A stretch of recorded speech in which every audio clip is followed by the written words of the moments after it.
Vamos falar hoje sobre o orçamento secreto. O que é esse tal de orçamento secreto? O que é verdade, o que é mentira, o que é narrativa, por que ele é bom, por que ele é ruim. Vamos lá. Todo ano, o governo envia uma proposta de orçamento para o Congresso.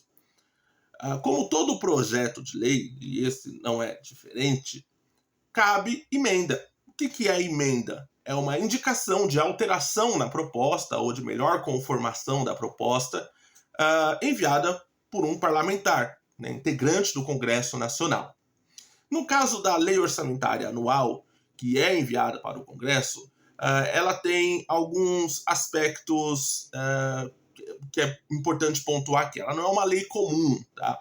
Então, ela é uma lei que prevê o gasto do governo, o orçamento, e ela diz, olha, eu tenho tanto X de despesas para servidores públicos, então são despesas que eu não posso ficar alterando, então eu tenho essa previsão de gastos aqui.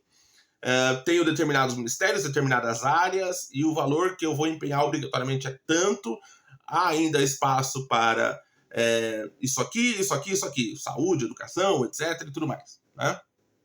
Então ela tem uma previsão que você tem, olha, isso aqui eu não posso mexer, tá? Porque é o gasto que já está previsto, é despesa, é corrente, enfim. E tem ainda um valor reservado, que aí os parlamentares eles podem fazer indicações que seriam as emendas. Então, é uma parte do orçamento que você pode articular da melhor forma. Existem essas emendas que elas são distribuídas igualmente entre os parlamentares, e existe a emenda do relator. Quem é o relator? É o parlamentar responsável por assumir a direção desse projeto de lei, dessa lei orçamentária anual que tem que ser aprovada.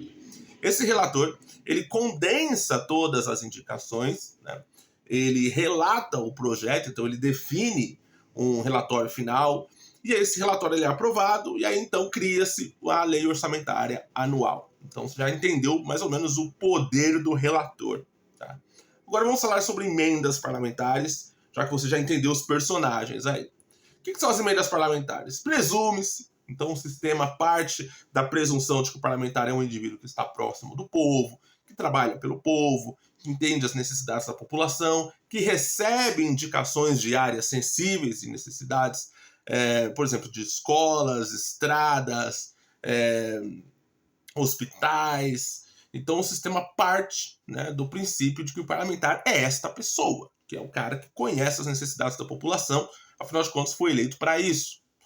E dá essa possibilidade do parlamentar indicar algumas coisas. Por exemplo, o parlamentar sabe que o hospital XJA carece ali de verba para despesas, vamos dizer assim, de material, ou ainda um valor para compra de uma máquina de raio-x, ou ainda de macas, etc., remédios e tudo. Então esse parlamentar vai indicar na sua emenda o hospital XJA, dizendo, olha, o hospital XJA indica a emenda aí de R$200 mil para a compra de equipamento de raio-x. Tá? Uma hipótese aqui. E aí todos os parlamentares têm essa possibilidade. Tem o parlamentar que vai indicar a emenda para a associação, né? Alguns aí, a associação é do primo do fulano de tal, entendeu? Porque a associação faz um bom trabalho social, então ela tem que receber a emenda ali. Enfim, então você já entendeu também como as coisas podem ser ou não republicanas. Mas enfim, parte-se do pressuposto de que todo mundo haja dentro de uma ética, de uma moralidade, de uma legalidade. Pois bem, você já entendeu então o que são as emendas parlamentares, né?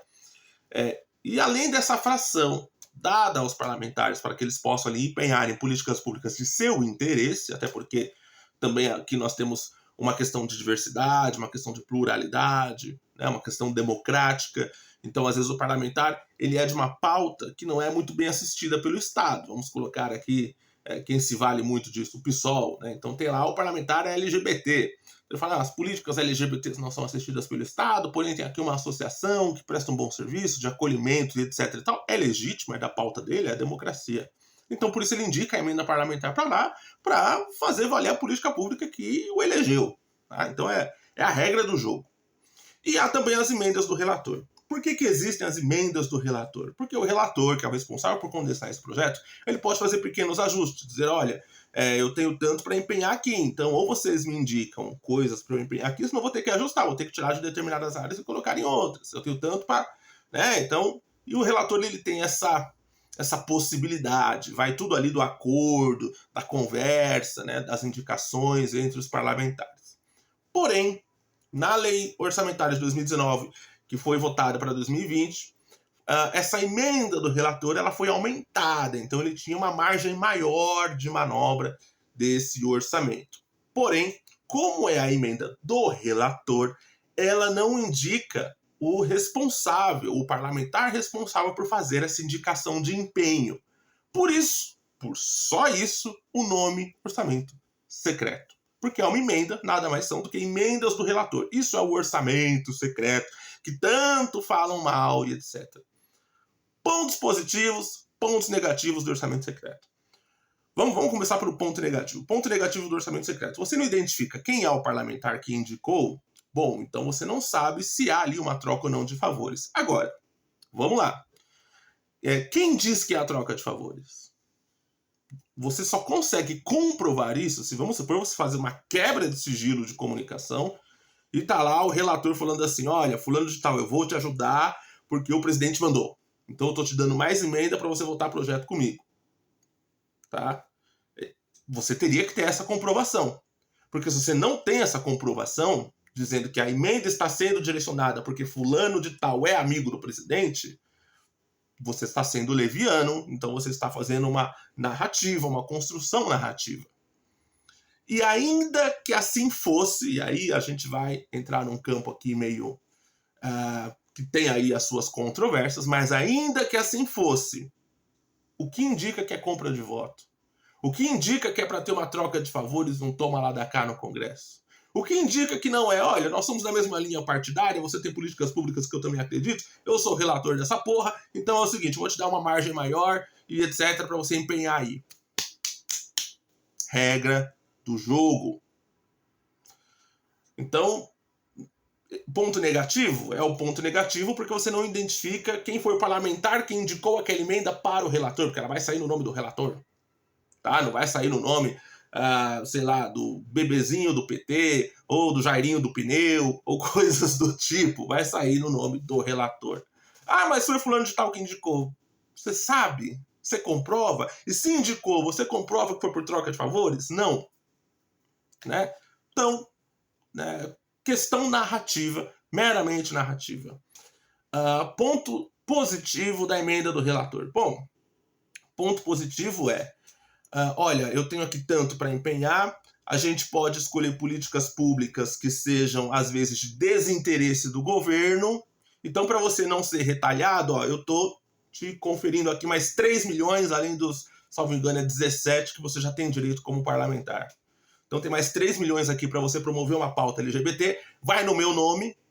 Estou te dando porque a gente tem algo em comum aqui, porque você, sei lá, tem um acordo comigo, enfim, coisas da democracia e da política, mas para você não ser retalhado, vai no meu nome.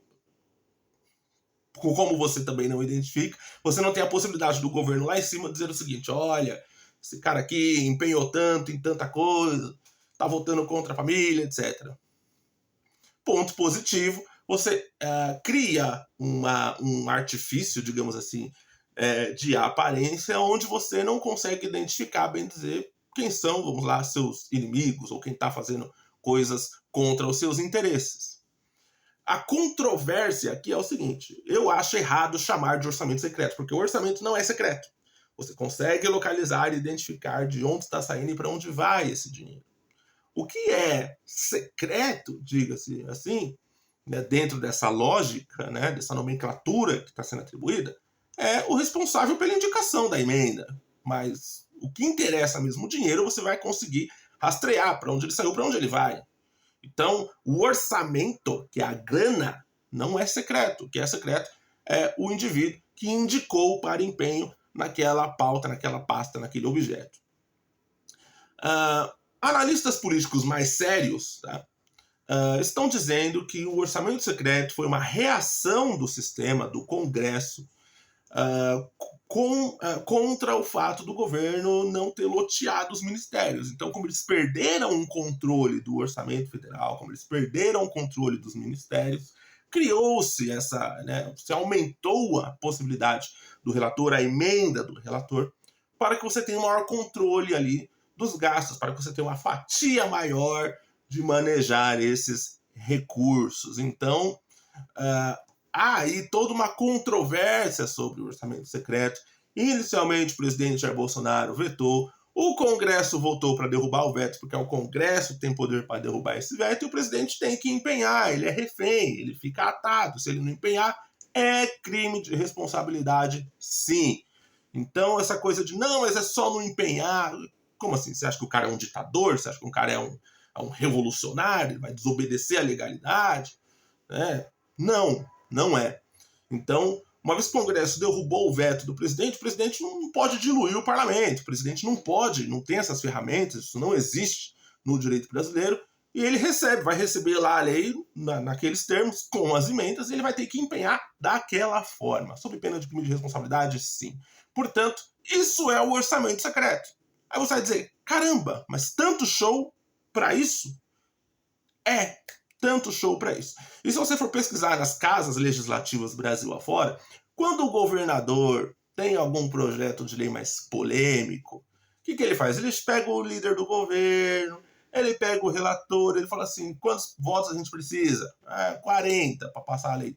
Então faz o seguinte, eu tenho aqui mais 20 milhões de emendas, vê se você consegue conversar com o pessoal, para eles, aí a gente pega as indicações deles e empenha, tranquilo e etc. Dentro da regra do jogo. É a política. Fazer o quê? A nossa política ela é feita dessa forma. Isso acontece, enfim, não é uma coisa absurda como estão querendo dizer, tá? Então, é isso o orçamento secreto. Acho que deu para você entender melhor.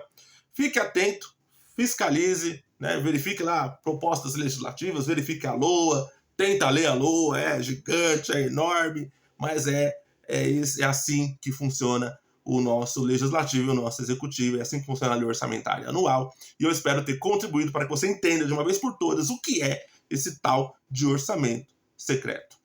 Fique com Deus, até a próxima.